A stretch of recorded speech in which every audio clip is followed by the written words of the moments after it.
Hey, everybody, this is Jeff Peterson, and this is the Interstate of Music podcast. And with me today is the Senior Director of MI from Onstage, and it's Jeremy Payne. Jeremy, welcome to the show. What's up? I'm glad to be here. Thank you. Well, even if you're not glad to be here, at least you're here. I am glad to be here. Awesome. This is like one of those types of things that I really enjoy, getting to kind of just stop and talk to people and not do the business thing all day, right? It's fun to just connect. That's what I like most about doing podcasts, is getting a chance to kind of dig in a little bit more about getting to know people in the industry and just kind of who they are outside of it, which is I kind of want to find out first, where did you kind of grow up? What was your interest in the music industry in total, or did you just kind of end up in it? Like, just like, I don't know how I got here, but I had 7 other jobs and here I am and I love it. But where'd you grow up, and what was kind of your journey and path to get here? Yeah, I was born and raised in Niagara Falls, New York, and stayed there all the way kind of through college, and then First of all, a couple years, maybe a year after that. From there, they don't just go there to look at a big waterfall. People are actually there's a city. There's 2 cities. No, you got Niagara Falls, New York, and Ontario on the other side of the border. So what was, okay, before you go any further, what was it like to live in an area that was that picturesque, but also that much tourism influx during those peak seasons? What was that like for you? It's an interesting area, so it's in the Great Lakes, right between Lake Ontario and Lake Erie. So old industry, old metal factories, chemical factories, that kind of stuff. So DuPont, Carborundum, lots of old steel chemical companies and that sort of thing. So that's kind of what the industry in its heyday, that whole Western New York region, that's what it was all about. And so these days, it's definitely gotten better since I've moved away, but it's not a very, booming economy. It's really small. There's not a lot of jobs opportunities and that sort of thing. So, most of like my friends and our parents, of that generation, they were on the tail end of, as they were retiring, of that big engineering and kind of manufacturing industry going away, much like the rest of the Great Lakes region, Right. So it's having a resurgence right now, and the tech companies and that are moving in. So it's kind of weird. You've got this beautiful, gorgeous, worldwide known thing at the Falls, the state park, which is absolutely beautiful. And there's really nice sections of town. And then there's a lot of really rough sections of town too. So I kind of lived through the gentrification period, perhaps at the beginning of it. In kind of bringing the 2 different sides of the town together, the better off and the not so better off. And I think it's in a much better place than, when I was in high school, for example. Very cool. So how often do you go back and visit? Because where do you live now? I'm in Connecticut. So my family, my immediate family has mostly moved away from there, but my wife, who's high school sweethearts, her family is all still back there. So we get back at least a couple times a year. That's awesome. So when you were in high school and growing up, were you into music? Was it a thing? Because obviously Onstage is all about the music industry, right? But that doesn't mean you had to play instruments. You had to be a musician of any sorts to be, working at Onstage right now. So what was your kind of musical interest?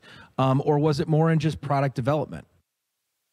Yeah. When I was a young kid, I was kind of the first musical one in my family. My dad always had a guitar that was in a case in the shadow of the basement that we weren't allowed to touch, me and my sister, But I got into the band program in 3rd or 4th grade, started on clarinet, moved to trumpet, picked up a guitar when I was around 12 years old, fell in love with that and songwriting and being in, rock bands and that all growing up. And over the years, I've picked up all different types of woodwinds, brass, guitar, drums, bass, piano. I do a little bit of everything. I sing in a band musician. Too. I miss that. You're full-on musician. I'm all about it. Music's my life. I can't imagine what I would do if I weren't in this industry. So were you ever in, like, job-wise, what types of jobs did you hold that, weren't in the industry? Did you ever, work at a career that wasn't music tied? I wouldn't call it a career because I started working in my local guitar shop when I was a teenager. Okay. And that was kind of my intro to the MI industry before coming to Onstage. Yep. And I've been here for for over 12 years now. So my entire adult life, I grew up here really at the Music People, but started in a guitar shop, teaching and doing sales, and eventually managed the business. As a really young guy, was definitely not qualified to do it, but the owner just kind of saw the passion in me and let me do it. And that was awesome. But before that, just, I had some sales jobs, like, the things you go over your gutters, you don't have to clean them. I sold those as like a 16, 17-year-old guy. And I worked at a water park and cleaned up all sorts of bodily fluids. Those water parks, they're a little, suspect at best, I'm sure. So as you've been on stage, what are some of the things that you've seen in your last 12 years of how the company's grown, how the products have changed?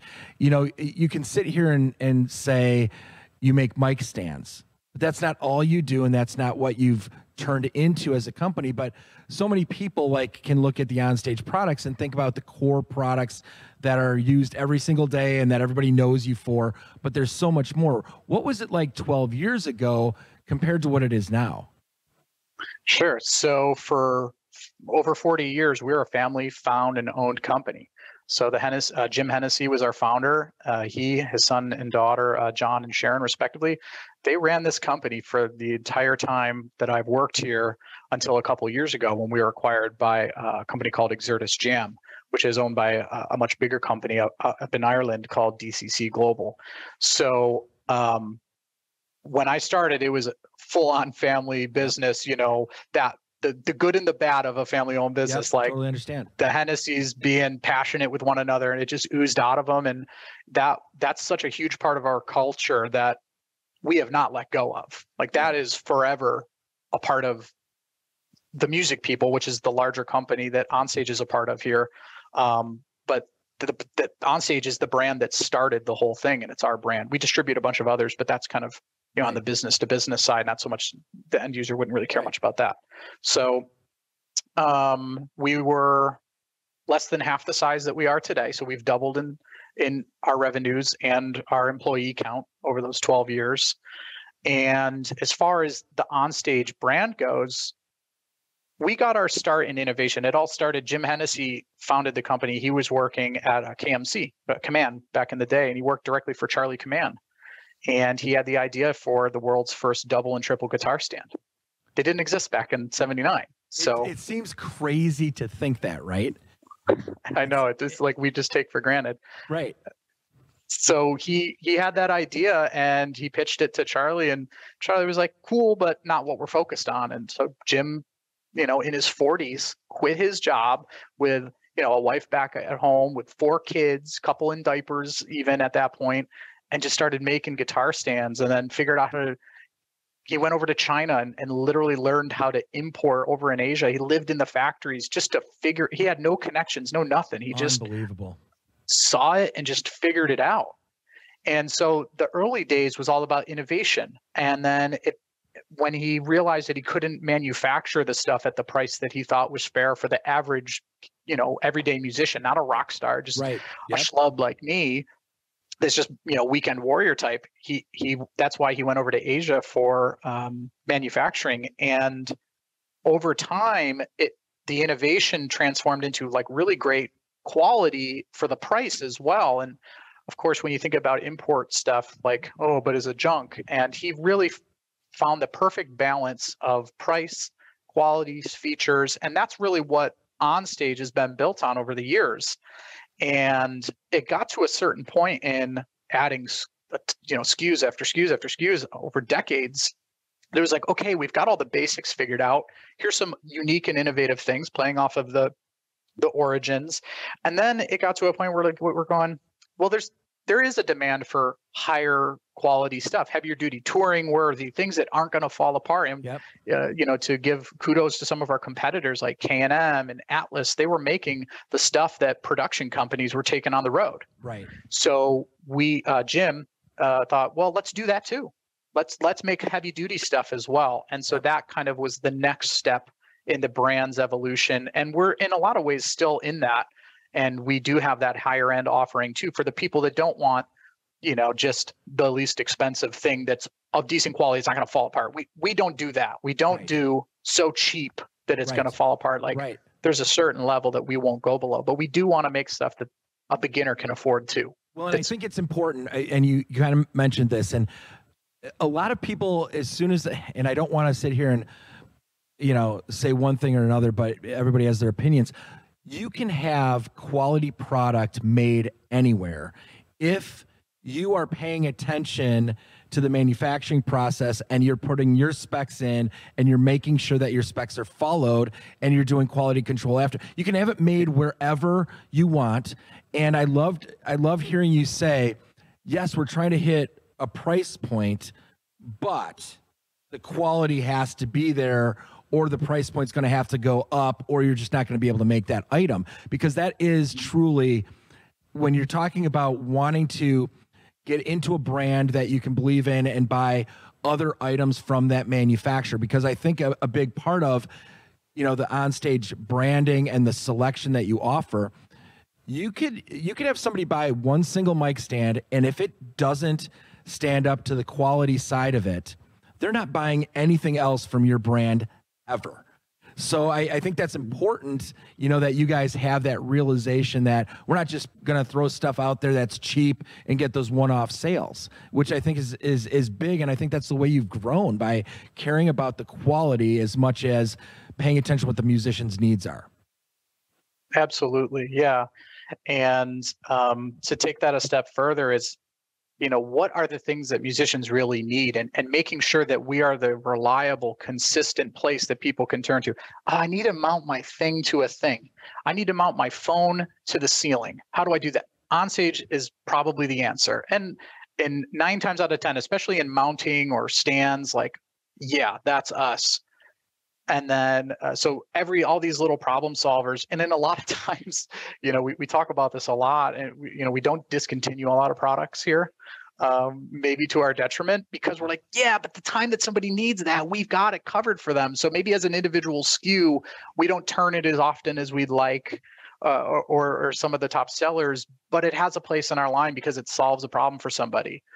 So that's a really big part of our identity too. It is. And I think where it comes down to it is everybody can sell the top SKUs. Okay. Everybody can sell the top SKUs. It's when you prove that you're a company that cares about all of the situations, all of the scenarios, and all of the musicians and artists' needs. That's when you start to become a brand that's trusted by the musicians and the artists and the industry. And it does. It makes you an innovator so that people pay attention to what that next item that comes out is. What are some of those innovative items that you look back through your 12 years and go, that's still one that I always thought was really cool that we did, and it's still living today, and it might not be the biggest seller, but it's still existing and people are buying it. And I always thought that was cool. What are your top 1, 2, or 3 items like that you guys have done?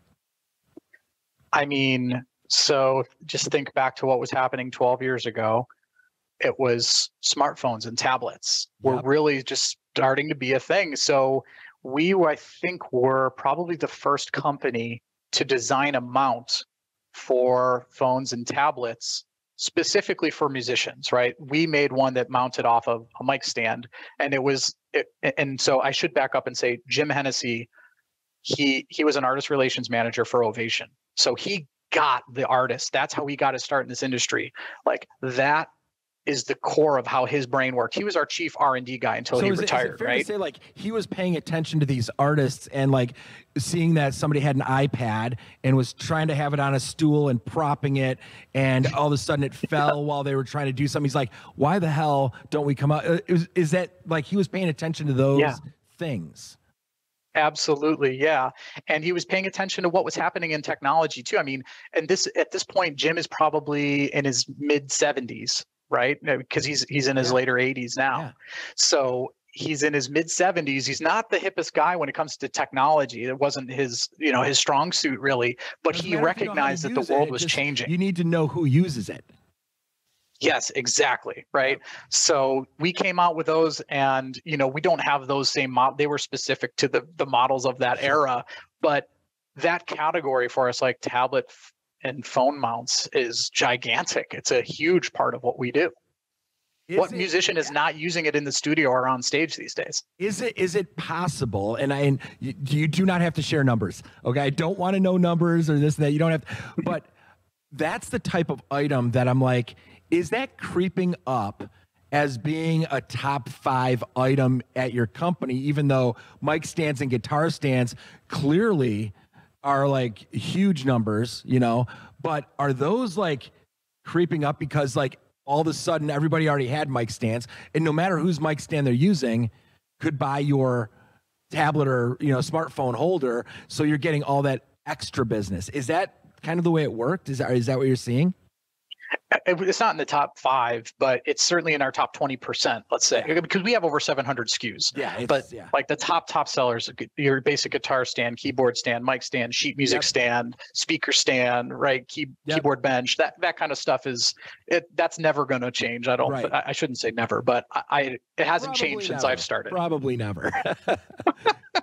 Unless there's some new instrument that comes along that's that important, I guess. So what, as far as innovation moving forward, I sit here and every 5 years I'm amazed that I'm doing something that I never would have thought 5 years ago was even going to be a thing, and everything changes so much faster now.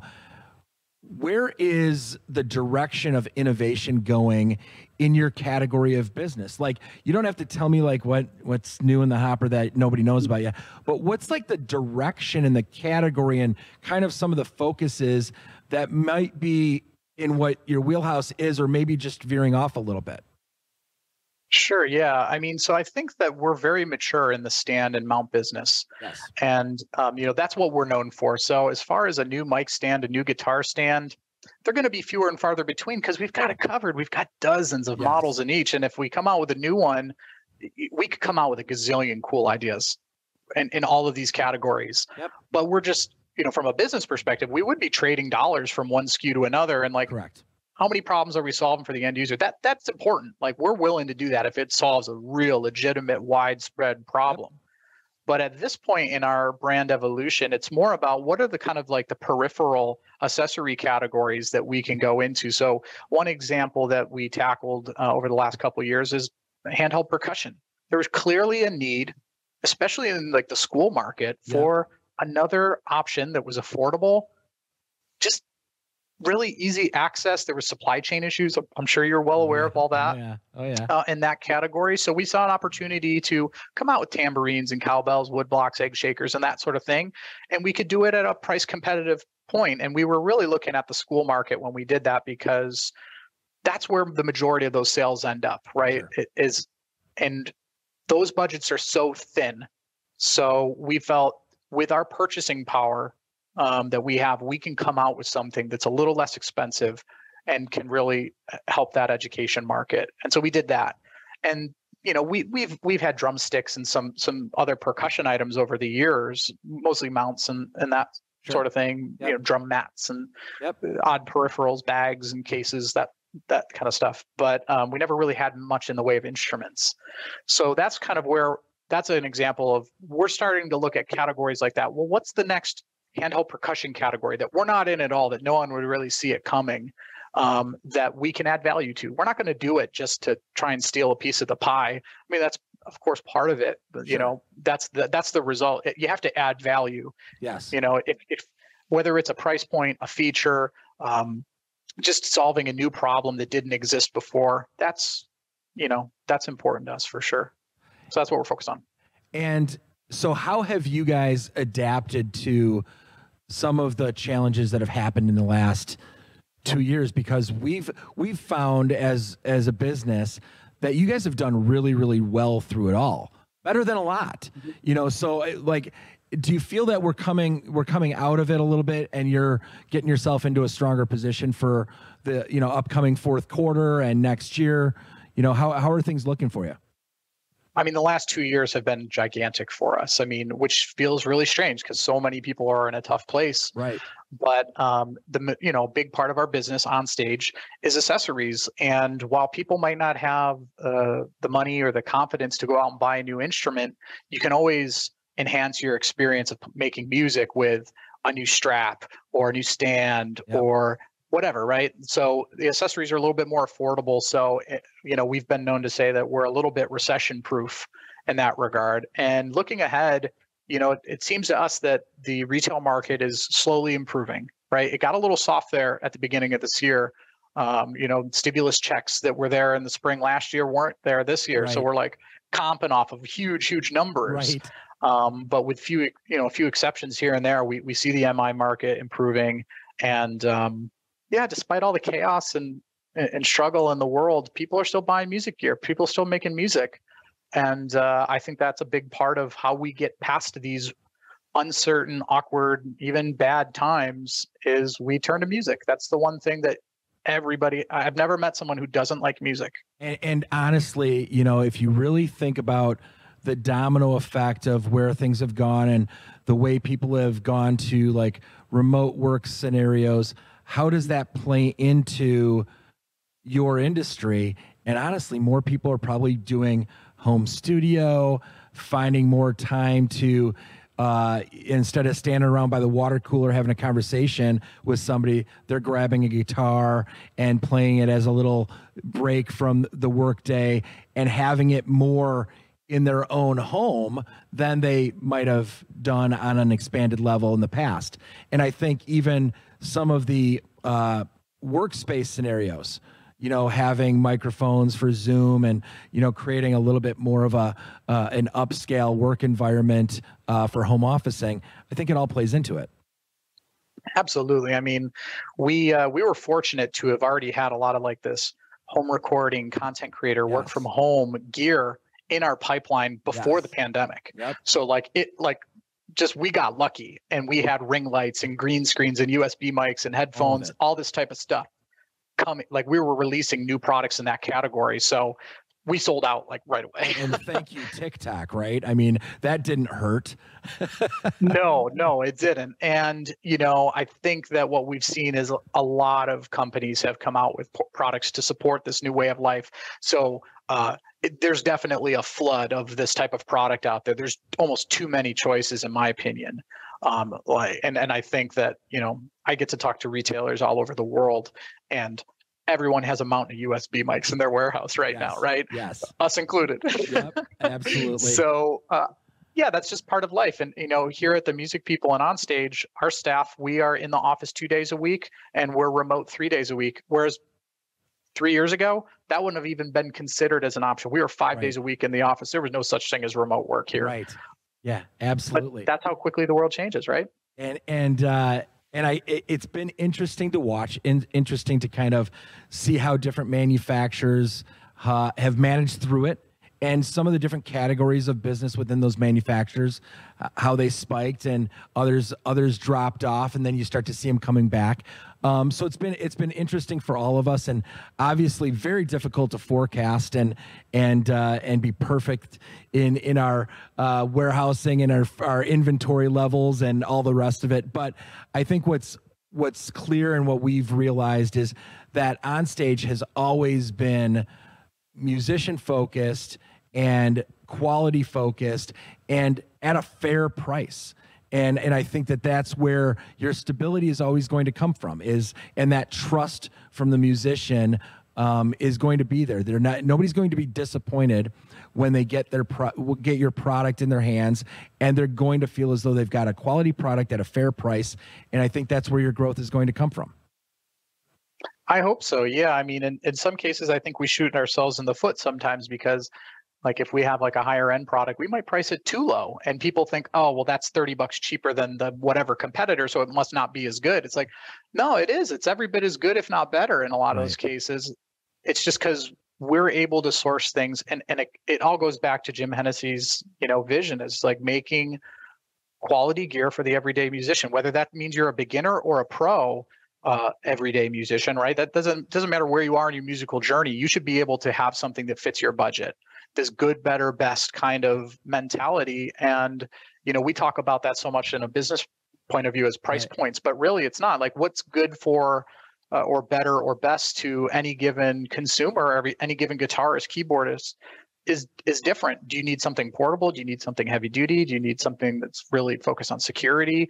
Like, we just try to cover all the bases so that people can find what they're looking for within our line. Period. So where do you guys find your innovation now? I mean, you probably have a team of people, but how do you go about coming up with the ideas, seeing the ideas, and then how long does it take to go to market with an idea?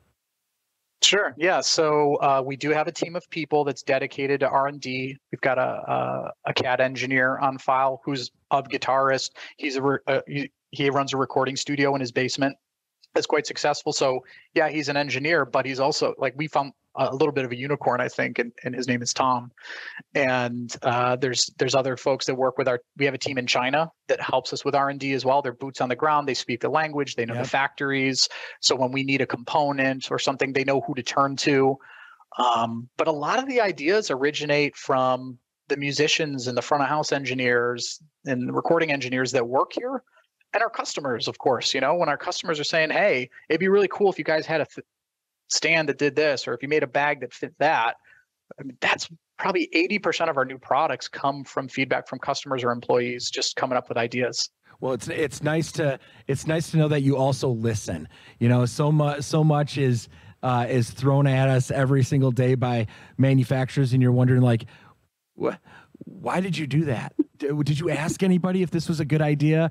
And it gets thrown at you. But it's great to know that you guys are always open and listening and wanting to, be the innovators and bring product out there that people need. So I definitely want to thank you for being part of the show and being a guest. I've really enjoyed getting to know you personally and really excited about what's next.